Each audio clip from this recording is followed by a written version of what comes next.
Kembali lagi di dalam pokok besar kita, yaitu bagaimana mengkhotbahkan khotbah biografi. Dan di pertemuan kita, di dalam sesi kita kali ini, saya akan membahas tentang dua hal yang penting, yaitu tentang tujuan khotbah biografi dan kendala di dalam kita melakukan persiapan khotbah biografi. Mari kita akan terlebih dahulu memperhatikan secara bersama tentang tujuan khotbah biografi ini. Apa yang menjadi tujuan kita sebagai seorang pengkhotbah mengkhotbahkan khotbah biografi ini? Tentu yang pertama kita ingin memotivasi jemaat dan menginspirasi jemaat agar mereka memiliki nilai-nilai, tujuan-tujuan yang terkandung, yang dimiliki oleh tokoh tersebut secara khusus. Tetapi secara umum, kita harus melihat dan mulai memperhatikan bahwa kita harus memotivasi dan menginspirasi jemaat agar mereka memiliki sebuah tujuan hidup yang mengarah, yang ditujukan, yang difokuskan kepada kebenaran Allah yang paling besar. Kalau di dalam kitab Perjanjian Lama, maka fokus kita harus diarahkan kepada pribadi Kristus. Tetapi kalau kita mengkhotbahkan tokoh yang ada di dalam kitab Perjanjian Baru, maka tokoh yang harus kita inspirasikan sebagai gambaran tujuan besarnya ada eskatologi, kehadiran Kristus. Di dalam kitab Perjanjian Lama, kehadiran Kristus untuk yang pertama kali. Kalau di dalam kitab PP, maka kehadiran Kristus yang kedua kali. Yang semua harus dibungkus, yang semuanya harus di dalam satu kotak frame yang sama, yaitu pribadi Kristus, karya Kristus, sifat keilahian Kristus, perbuatan-perbuatannya Kristus, dan ajaran-ajaran yang ada di dalam, yang diajarkan di dalam kitab Injil. Itulah yang harusnya menjadi tujuan kehidupan kita ketika kita mengkhotbahkan tokoh biografi, tetapi bukan hanya tokohnya saja, sifatnya saja, karakternya saja yang kita gali, tapi kita lupa ada bagian yang paling besar yang kita sebut sebagai makro narasi, tujuan besarnya. Nah, apa itu mikro dan apa itu makro?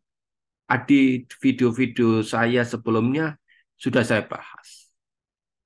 Di bagian sebelum video ini pun di dalam sesi pertama, video pertama, saya pun sedikit mulai membahasnya tentang tujuannya. Jadi seorang pengkhotbah, seorang yang akan mengkhotbahkan tentang tokoh biografi harus menyadari betul bahwa ia sedang bukan hanya bicara tentang tokoh sosok itu aja secara sempit, tetapi secara global mereka harus berbicara tentang sesuatu yang lebih besar. Apakah itu? Tentang sebuah rencana Allah bagi dunia yang melalui tokoh tersebut Allah menggunakannya. Itulah motivasi dan menginspirasi kita. Memang di dalam tokoh tersebut secara khusus kita bisa akan melihat bagaimana tantangan-tantangan yang harus dihadapi. Rintangan-rintangan yang harus mereka pecahkan. Dan memberi tanggapan kepada pendengar bahwa mereka bersama dengan Tuhan bisa terselesaikan. Ini yang harus juga menjadi tujuan kita. Memotivasi mereka dan juga menginspirasi mereka. Tentu saja motivasi dan inspirasi mereka adalah membagikan nilai-nilai dan pandangan-pandangan tentang kehidupan mereka. Kalau itu bicara soal Musa, mereka akan bicara mengenai soal kekudusannya. Bagaimana kesetiaannya, bagaimana ketaatannya. Kalau kita bicara soal Abraham, bagaimana bicara soal imannya. Kalau kita bicara soal Yosua, kita bicara mengenai bagaimana ketekunan dan keberaniannya, pandangan-pandangan di antara rintangan-rintangan yang mereka sedang hadapi. Membagikan nilai yang ada, membagikan pandangan, yang semuanya semua diarahkan dan harusnya dikaitkan kepada ajaran pribadi karakter Kristus. Kalau kita sedang ada di dalam sebuah bahasan tokoh di dalam kitab Perjanjian Baru, maka unsur eskatologinya pun harus diterlibatkan. Tentu sangat menarik ya kalau kita membahas tentang bagaimana menyiapkan, mengkhotbahkan tokoh, maksud saya khotbah eskatologi, dari mengkhotbahkan khotbah eskatologi. Tetapi lepas dari itu semua, kita akan melihat bagaimana tokoh tersebut memiliki nilai dan pandangannya. Dan ingat bahwa kehadiran tokoh, kehadiran kita mengkhotbahkan seorang tokoh, itu jangan lupa kita sedang mentransformasi kehidupan para tokoh, para jemaat yang ada.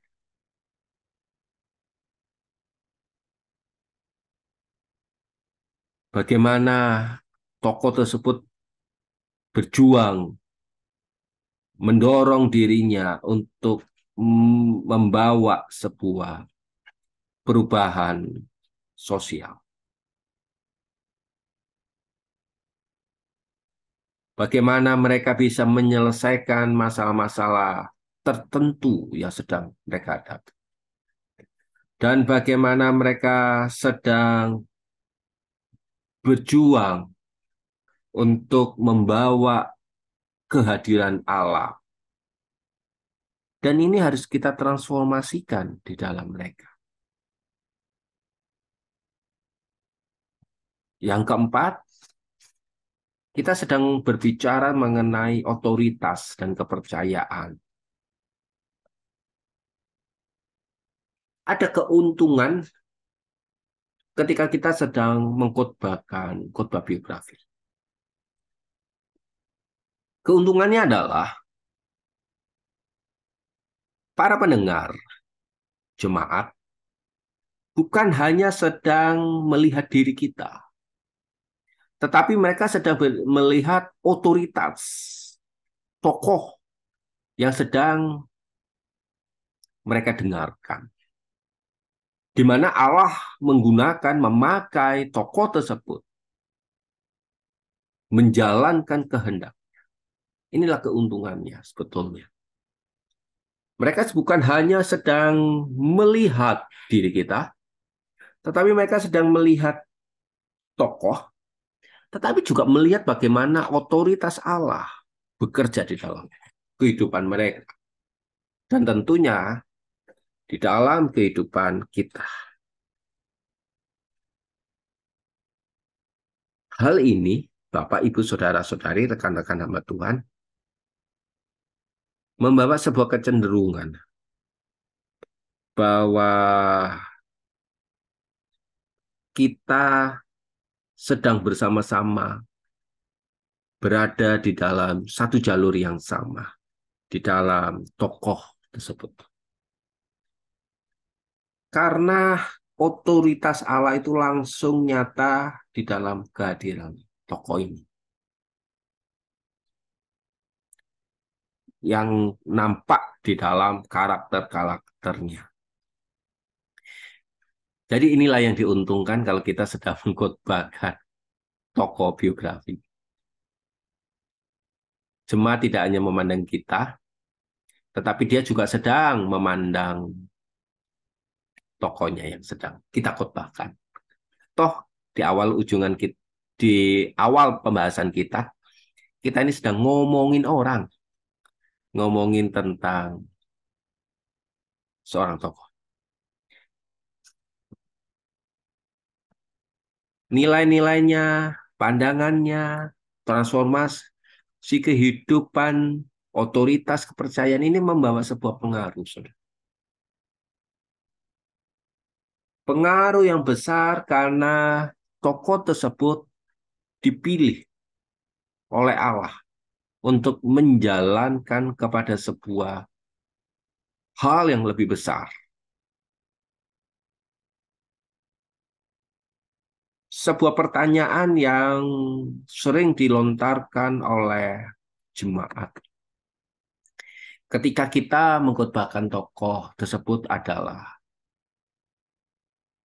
apa jejak yang bisa saya ambil sehingga saya bisa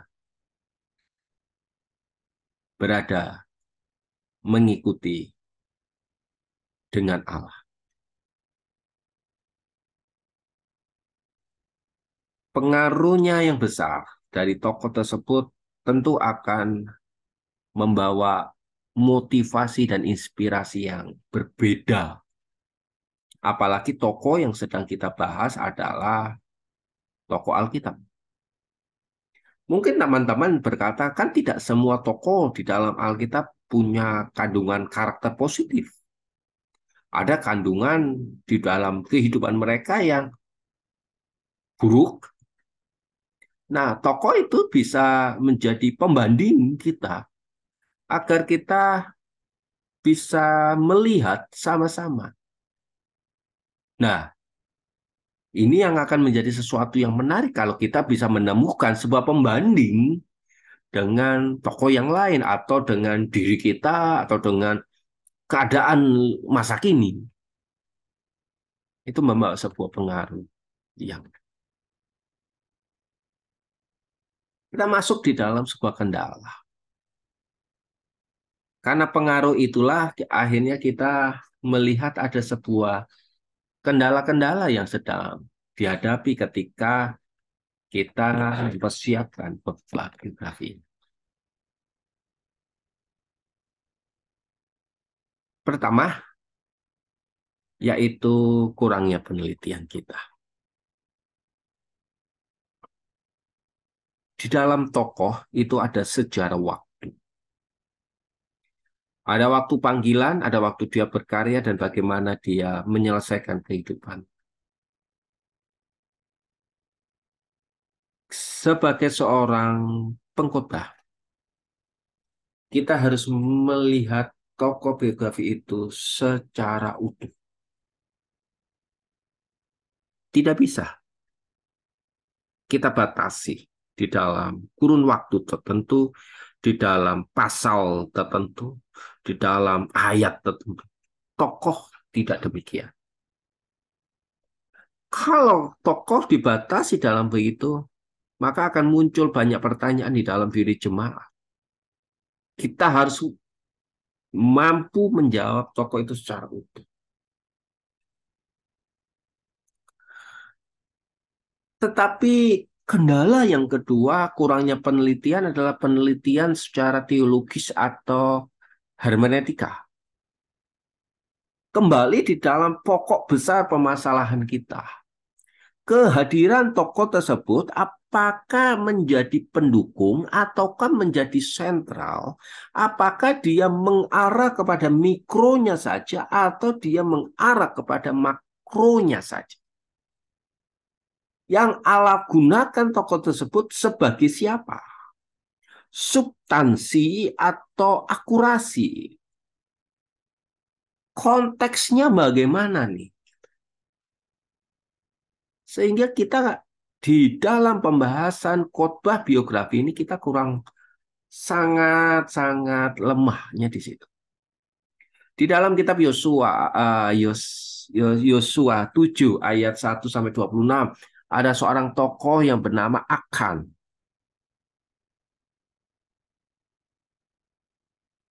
Kalau kita bahas tentang sifatnya, sudah berhenti di dalam sifat keburukannya.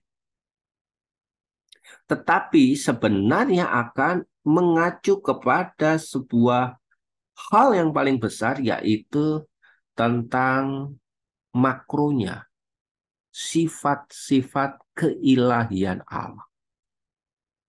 Kalau kita membahas tentang tokoh-tokoh di raja-raja, Yang kita bahas tuh apanya? Bahwa kerajaan Allah adalah kerajaan yang tidak bisa dipimpin oleh manusia, dan kerajaan itu mempunyai kuasa yang tidak lengkang oleh waktu dan kondisi. Itu makronya. Di dalam pokok bahasan video kita yang pertama, sesi yang pertama, saya menampilkan tokoh tentang Kaleb. Apakah yang kita bahas itu hanya sifat Kalebnya saja? Ataukah ada makronya yang besar yang harus menghantarkan jemaat melalui kehidupan Kaleb sampai kepada rencana Allah yang besar? Bagaimana seharusnya mengandalkan Allah yang diberikan di tengah perjuangan mendapatkan bangsa Israel, tanah perjanjian. Bagaimana yang harus dihindari oleh bangsa Israel? Apakah ada berkat untuk mewarisi kerajaan itu? Semua mengacu kepada Israel, tanah perjanjian. Barulah melalui karakter-karakter kecil yang ada di dalam kehidupan Kaleb itu menghantarkan kepada hal yang lebih besar, yaitu makro narasi. Tentu kita melakukan dipping, penggalian, pendalaman secara utuh di dalam satu kurun waktu kehidupan. Tokoh itu dipanggil, tokoh itu berkarya, dan tokoh itu meninggal. Dan yang kedua, yang menjadi kendala, kita tuh tidak mengenal audiens. Sehingga pesan yang kita sampaikan tidak lagi relevan, tetapi efektif. Bukan hanya hasil penggalian yang kita sampaikan kepada jemaat, jemaat tidak terlalu butuh hal itu tersebut, tetapi relevansinya, dan relevansinya itu didapat di dalam kita melakukan penelitian atau pendalaman atau penggalian Alkitab. Sehingga kita bisa menemukan relevansi. Kita seringkali langsung di dalam relevansinya, ke audiensnya. Ini yang juga menjadi kendala.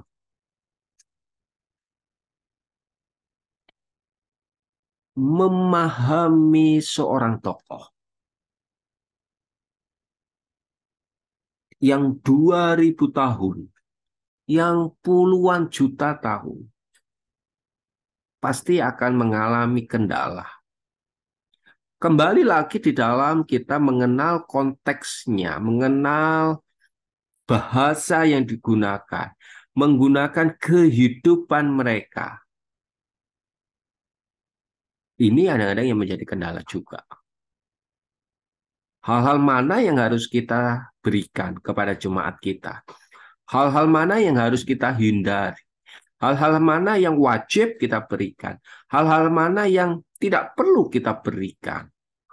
Adalah sebuah dilema tertentu yang ada di dalam kehidupan para rekan-rekan hamba Tuhan juga, bukan? Penggunaan bahasa, penggunaan adat istiadat, pemahaman tentang sebuah pemikiran sangat subjektif. Bagaimana kita bisa mengenal tokoh tersebut? Kita harus menggalinya lebih dalam.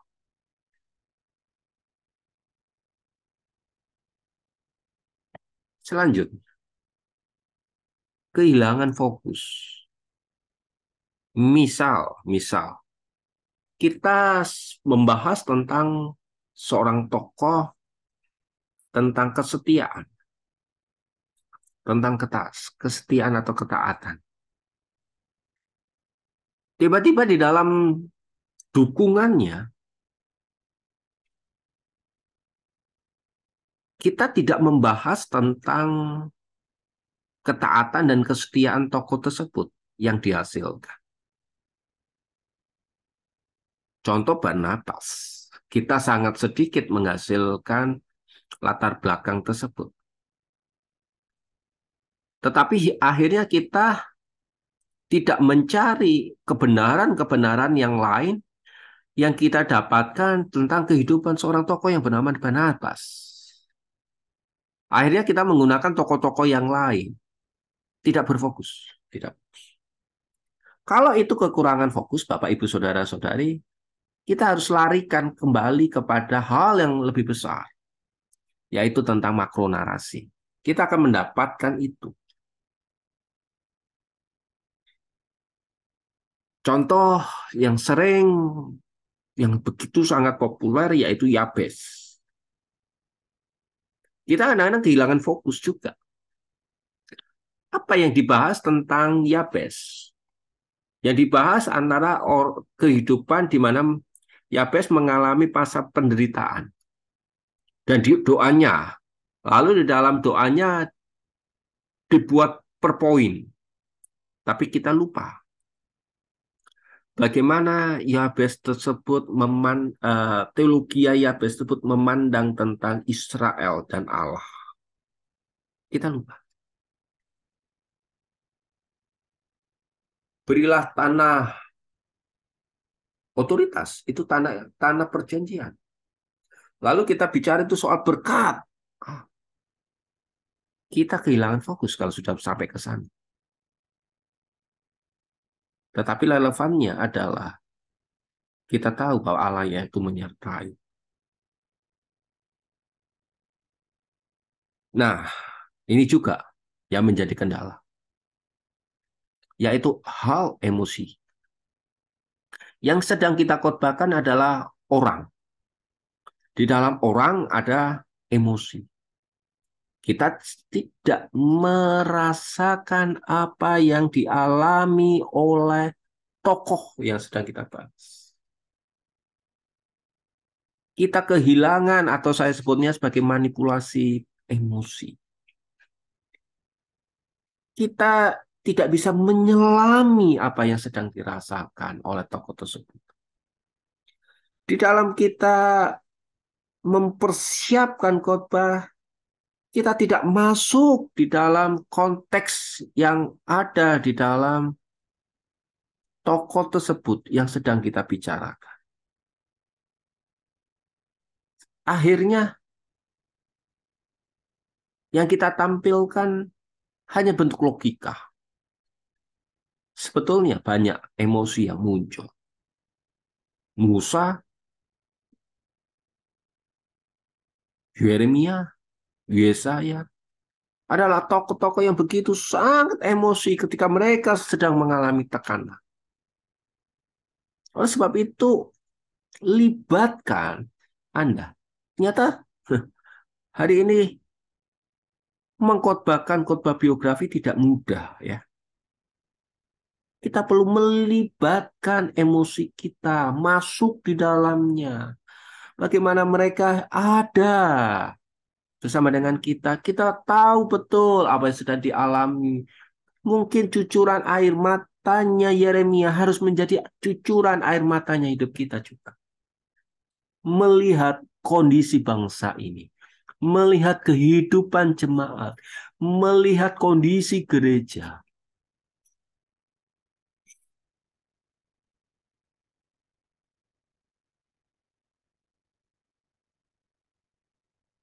Tidak jelasan pesan yang disampaikan.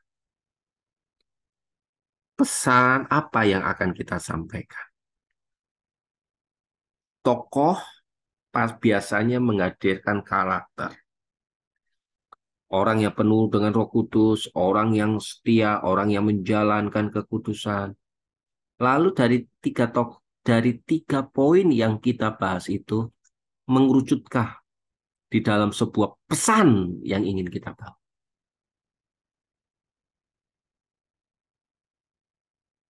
Jangan-jangan pesannya tiga, akhirnya membuat jemaat pusing.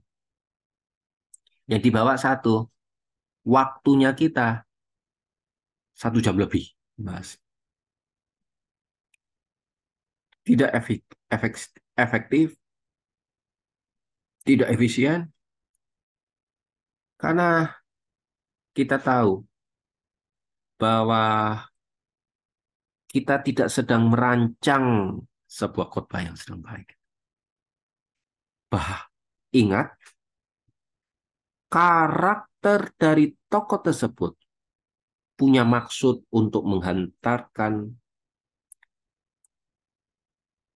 pesan itu kepada pesan makro narasi. Ketidakjujuran. Banyak fakta yang salah yang kita ungkapkan karena kurangnya penelitian tadi. Mungkin juga karena hal-hal yang mereka alami yang buruk itu tidak kita ungkapkan. Tidak kita kaitkan dengan kehidupan kita. Yang kita lihat hal yang positif. Sehingga bahkan ada banyak tokoh-tokoh yang tidak kita hormati di dalam Alkitab. Yudas,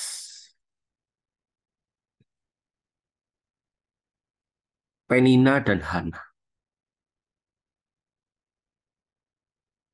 Sarah dan Hagar. Mana tokoh-tokoh yang kita anggap memihak, lalu kita hormati. Tokoh-tokoh yang tidak baik, gitu, kita tinggalkan. Sebenarnya semua tokoh di dalam Alkitab mengarah kepada makro narasi. Asal kita punya word frame yang jelas, kita bisa menghantarkan para pendengar, para jemaat itu kepada pemahaman makro narasi sehingga kehidupan mereka mengalami transformasi.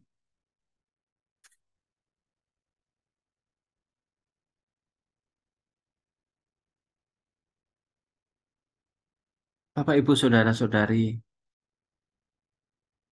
hal inilah yang menjadi beban saya menyampaikan topik ini.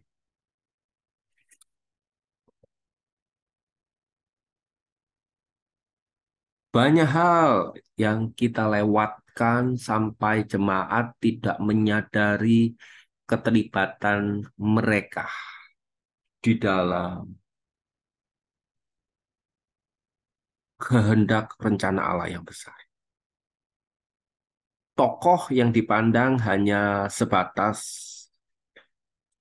sempit, sehingga jemaat tidak memahami yang besar. Sehingga mereka tidak melihat keterikatan dengan pribadi Yesus, keterikatan dengan kehendak Allah yang besar, yang saya sebut sebagai makro narasi tadi. Hari ini,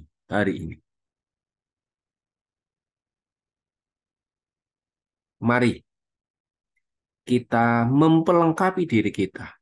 Mulai mau repot, mempersiapkan seorang tokoh yang benar-benar membawa perubahan dalam kehidupan jemaat, membawa perubahan di dalam kehidupan gereja dan juga kehidupan kita. Sehingga kita bersama-sama mengalami transformasi.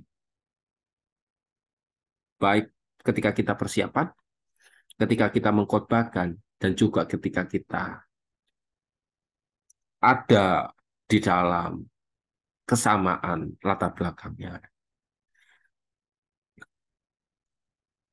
Di dalam video yang akan datang, saya akan mencoba membahas tentang materi, bagaimana kita mendapatkan materi khotbah biografi tersebut secara induktif dan secara deduktif. Dan kita juga akan coba melihatnya di dalam sebuah kerangka khotbah. Saya berdoa kita semakin dipertajam ketika kita mempersiapkan khotbah-khotbah kita. Dan di kita mengalami evaluasi, khotbah kita dapat dipertanggungjawabkan secara benar. Dan bila ada pertanyaan, bila ada masukan, silakan tulis di dalam kolom komentar. Saya dengan senang hati menerimanya, bahkan akan membalas setiap hal yang Bapak Ibu, rekan-rekan hamba Tuhan tulis. Doa saya semua untuk kita semua.